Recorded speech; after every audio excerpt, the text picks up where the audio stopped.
Good day, everyone. 'Tis I, the Blue Baron, defender of traditionalism. And welcome once again to Sedantag Month, the month where, starting on September 2nd, Sedantag would commemorate the memory and work for the education of people about the traditional German culture that reached its peak under the German Empire of 1871. As is tradition for our channel, and because I feel I can improve quite a bit on my previous videos, I've decided to revisit Snow White and the Seven Dwarfs and attempt a more concise view of the most often missed interesting details in it. With that in mind, welcome once again to a segment I like to call Nice touch. This is where we look at not the film itself, but the little details that really show the level of thought and effort that was put into every aspect of it.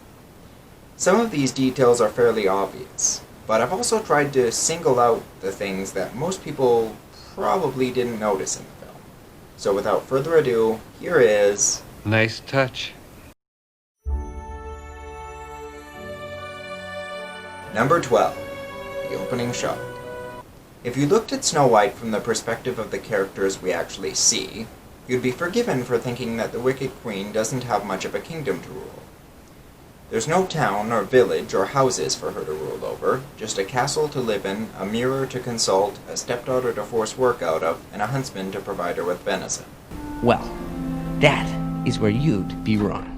Now, obviously financial constraints meant they couldn't show bustling crowds in a marketplace like Beauty and the Beast, or even guards in the throne room like Sleeping Beauty. But Walt Disney, being Walt Disney, wouldn't let that stop him from letting the audience know that this is a kingdom we're seeing. Look at the opening shot of the castle in Snow White. It's sitting high atop a hill overlooking a lake. But look to the left of the castle, down the hill. There's a village with at least 10 or 12 buildings, and possibly even more as the trees somewhat obscure the rest of the view. Even when Walt Disney couldn't show something, somehow he still managed to.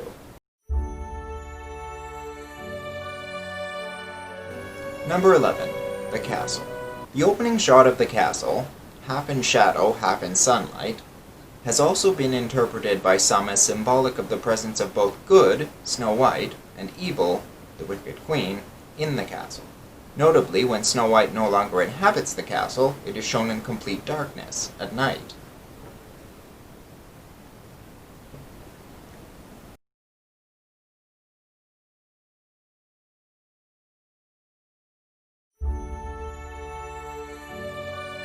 Number 10.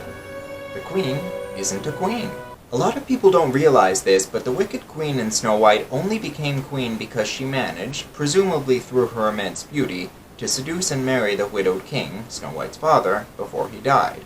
Upon his death, she became Queen Dowager, and as Snow White was not of age, she would also become regent, that is, temporary acting ruler of the kingdom. Grimhilda is jealous of Snow White because she's worried that Snow White will take what she has, that is, her place as fairest one of all. And she is envious of Snow White because deep down, she knows that Snow White is the true successor, the legitimate ruler by blood, and Grimhilda wants that position for herself. This is a form of self-idolatry highly symbolic of a Republican leader. We visited that before, and we will again.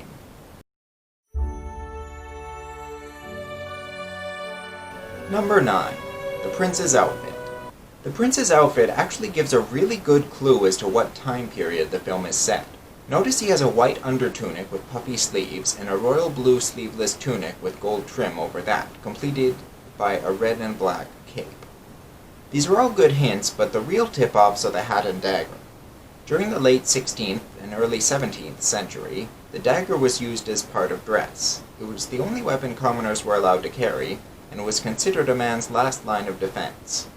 But daggers were fashion accessories as much as they were weapons, and as a result were incorporated into almost every outfit and worn almost all the time. There are also other hints about the time period in people's dress, like the high collars on the dresses worn by both Snow White and the Queen, and this aspect of the Queen's dress was originally going to be even more emphasized, before they changed her original design. Number 8. The Queen Dowager's Tower Window. Pay close attention during the Prince's one song, and you'll see that carved into the stone supporter of Queen Grimhilda's windowsill is a large bird of some kind. Now admittedly it's rather stylized, so it's hard to tell exactly what kind of bird it is, but the first thing that jumped to my mind was it being a German eagle, one of the most prominent heraldry symbols of Germany, and the symbol of the German monarchy that once called this castle home. It's likely a remnant from when the castle was owned by Snow White's parents, the true king and queen, and it reminds us of her lineage, which will be an important issue that we'll look at again later on. Number 7. The Queen Dowager's throne room. Did you ever realize just how detailed the throne room is? Just the throne itself looks like it took ages to draw, and it's also intricately designed to resemble a peacock at the back. I won't go into detail about the symbolism here, I'll save that for a later video. However, I will point out something you probably didn't notice. Look by the drapes to the left and you'll see the Queen's scepter resting on a cushioned piece of furniture. Also, when the scene shifts to the other side of the room, showing the huntsman, we can see to the side of him that on one of the wall pillars there's a shield and 2 crossed axes on display. It really does make the castle feel more lived in, more grand, despite them not being able to show more people. Number 6. Grumpy isn't actually grumpy. One of the things I didn't really notice until I rewatched the film was the subtle nuances of Grumpy's character. You might think that Grumpy is always, as his name implies, grumpy. Wrong! It's actually more complex than that. Just look at his facial expressions. When we first see him while the dwarfs are digging in the mine, his facial expression is impassive, that is, not really feeling or showing emotion. And sometimes he almost looks happy, like when he listened for the echo in the mine. On their way home, he takes on a demeanor that's more of a concentrated expression of toughness, as if he's on his guard and trying to focus.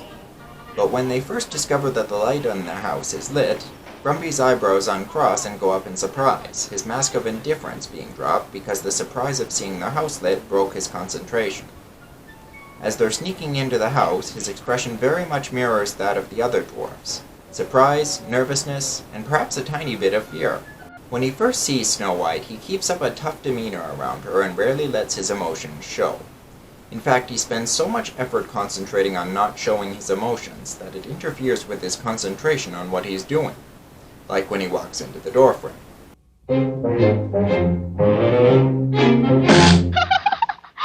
Did you hurt yourself?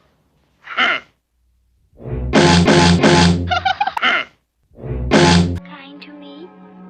That night, before Snow White goes to bed, the last thing she prays is that Grumpy will like her, and she then participates in God's plan for making that happen, by making nice gestures towards the dwarfs. It is obvious that Grumpy can't keep his mask of indifference up forever, as even he cares to warn her of danger before leaving the house, and is touched by the motherly kiss Snow White gives him before he leaves.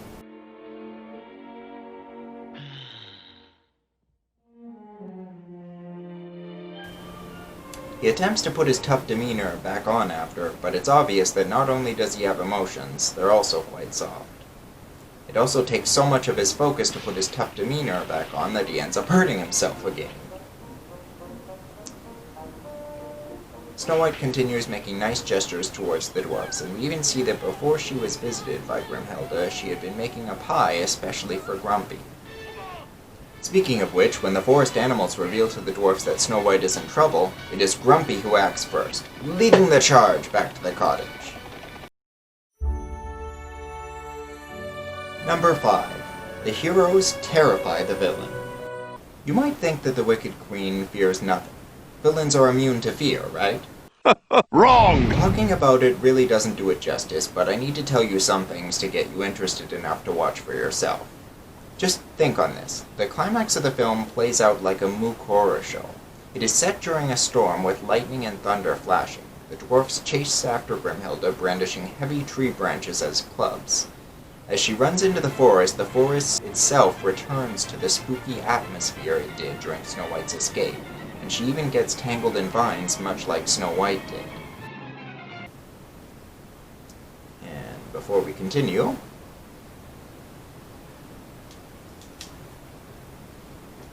I do believe it's tea time.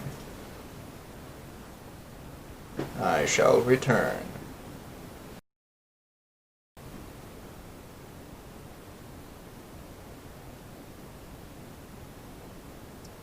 T.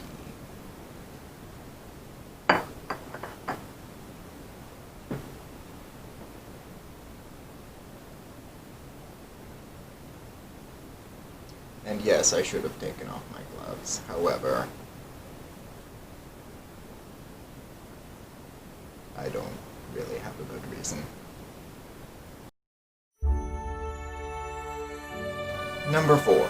The Silly Song. And now it's time for silly songs with The Adam, dwarf! the part of the show where The dwarf! come out and sing a silly song.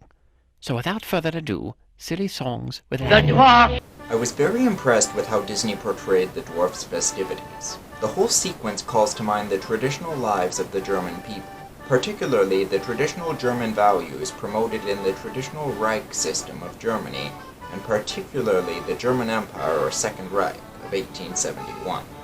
We are talking here about the German Empire, the state Germany was unified as in 1871 under Kaiser Wilhelm I and Imperial Chancellor Otto von Bismarck. We are not speaking about the Third Reich, as Hitler rather blasphemously called his regime. Truly ironic that this is what some people think when they hear Reich, as Germany under Hitler was not even a true Reich, since a Reich is a monarchy. Not only are the German Empire/Reich system and the Nazi regime not the same thing, it is also an incontestable fact that Hitler could never have become dictator of Germany had the Kaiser and the subsidiary monarchs of Imperial Germany retained their positions. Despite this fact, I once met a German who said democracy is better than monarchy, despite the fact that democracy is what gave them Hitler. And another who said Germany was better off without the Kaiser. Obviously not true, as again, getting rid of the Kaiser is what allowed Hitler to come to power. I digress. We've looked at this before in these videos, please watch them for info. We'll also be looking at it again later on, but for now just remember, German Empire equals true Reich equals good, and National Socialism equals false Reich equals bad. Much of the people's lives were spent working, but working willingly and with great enthusiasm. It was still hard work, but they also got to unwind at the end of the day with traditional German folk activities, such as are exemplified in this sequence. Like the dwarfs say, the words in the song don't mean a thing. But that's alright because it's just meant to be a fun time for everyone. And boy is it! It really does feel like a piece of German folk music, and Disney really pulled out all the stops to make it so. You've got traditional German folk instruments exemplified by the use of strings, woodwinds, drums, an accordion, and an old-fashioned pipe organ, which, like everything else in the dwarf's cottage, appears to have been made by the dwarfs themselves. But what really makes it work, though, is the fact that a large portion of the song consists of yodeling, perhaps the most well-known use of sound in German folk music.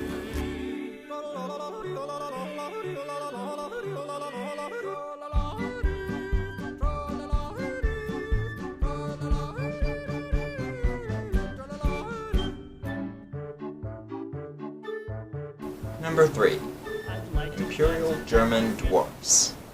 Remember how I said that the prince's clothing called to mind the time period of the film? Well, the clothing the 7 dwarfs wear is also very familiar, but instead of being distinctive of a time period, it is distinctive of German monarchism and traditionalism.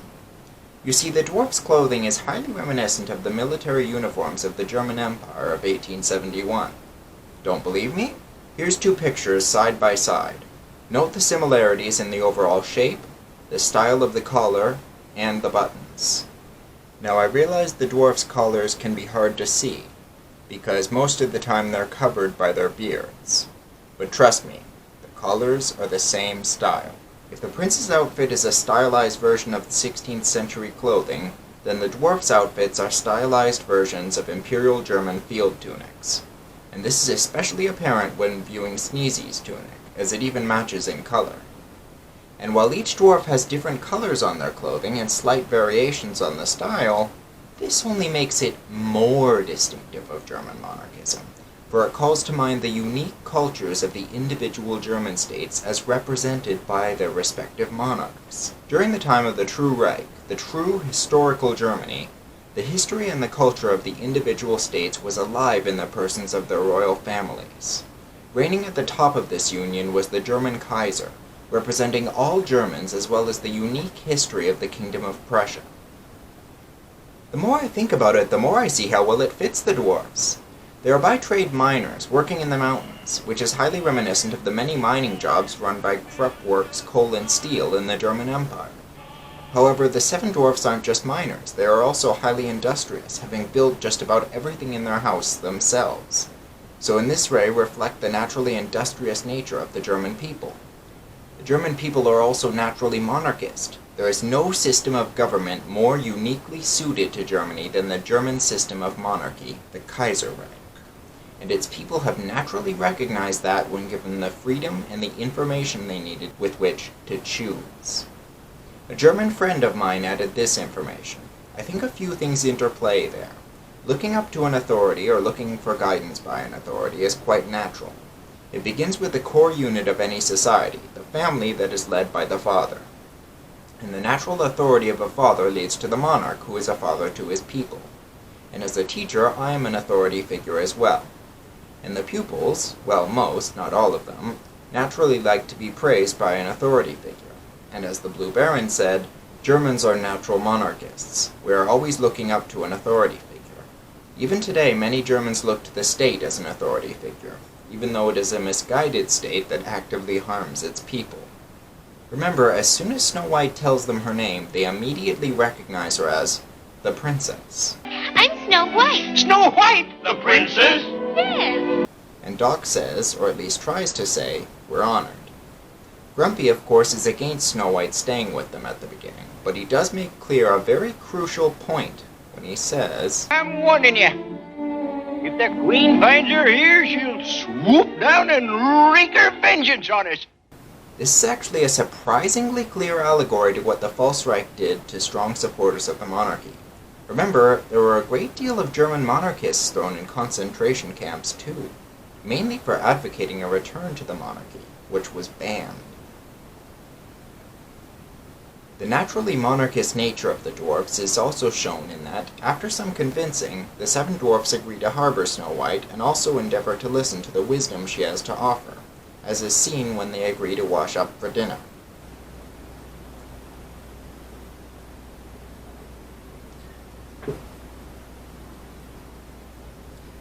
True, Grumpy requires a bit of persuasion from the other dwarfs, but by the end of the film, even he is won over by Snow White.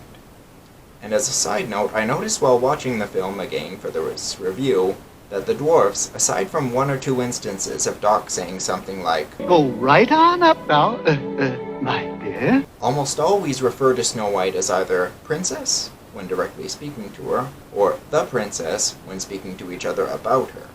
This is yet another instance of their natural inclination to honor royalty. And it's worth noting that this inclination is naturally found in every nation's people. They simply need to understand it better. A great way to understand it would be to take the love people have for princes and princesses in animation, and simply make the connection between that and people's love, honor, loyalty, and support towards real-life royals and their respective monarchies. It's not that big of a leap to make, but few people tend to realize the connection, that their love for these characters is due to their natural, real-life inclination to honor royalty. It is no coincidence that the golden age of royalty in animation coincided with there being fewer and fewer monarchies in the world due to the actions of real-life villains. People, deprived of royals to honor in real life, were missing something. As C.S. Lewis said, where men are forbidden to honor a king, they honor millionaires, athletes, or film stars instead, even famous prostitutes or gangsters. For spiritual nature, like bodily nature, will be served. Deny it food, and it will gobble poison. But poison could only fool people for so long. And when Snow White came onto the world stage in 1937, their desire to honor started being directed towards royalty again, moving it into the public consciousness once more, in preparation for what is coming. It is for that reason which we need to make this connection.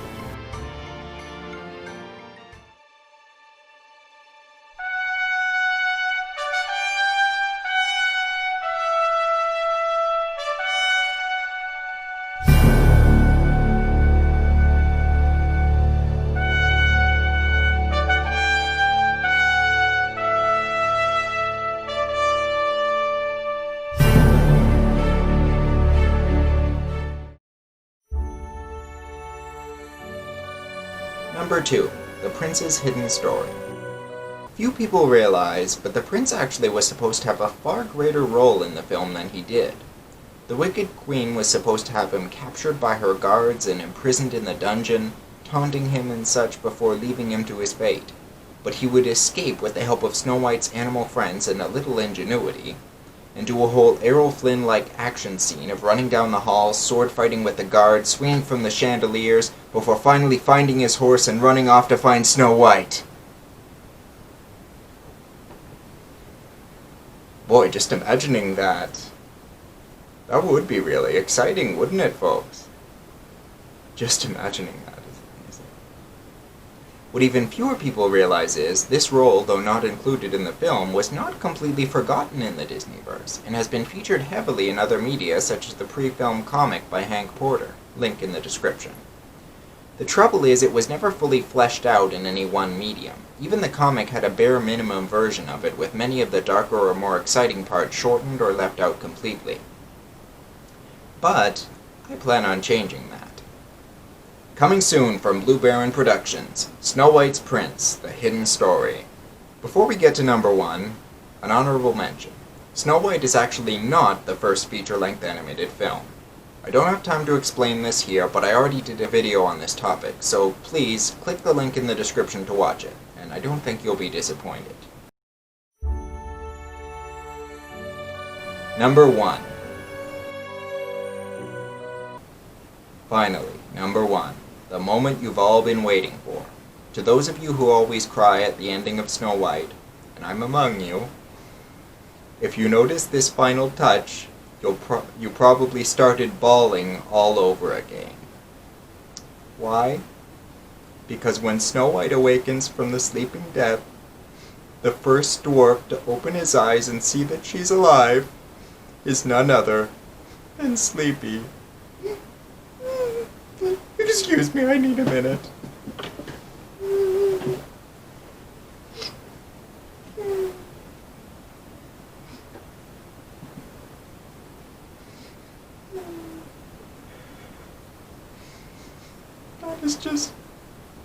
That is just perfect.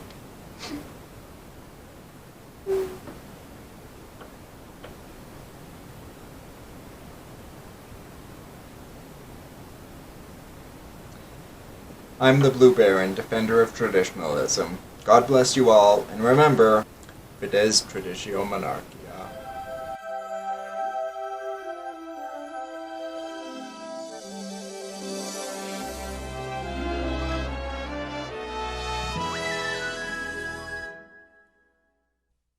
You were so romantic, I could not resist. Someday my prince will come, someday we'll meet again, and away to his castle we'll go. To be happy forever, I know. Someday when spring is here, we'll find our love anew, and the birds will sing, and the wedding bells will ring. Someday when my dreams come true.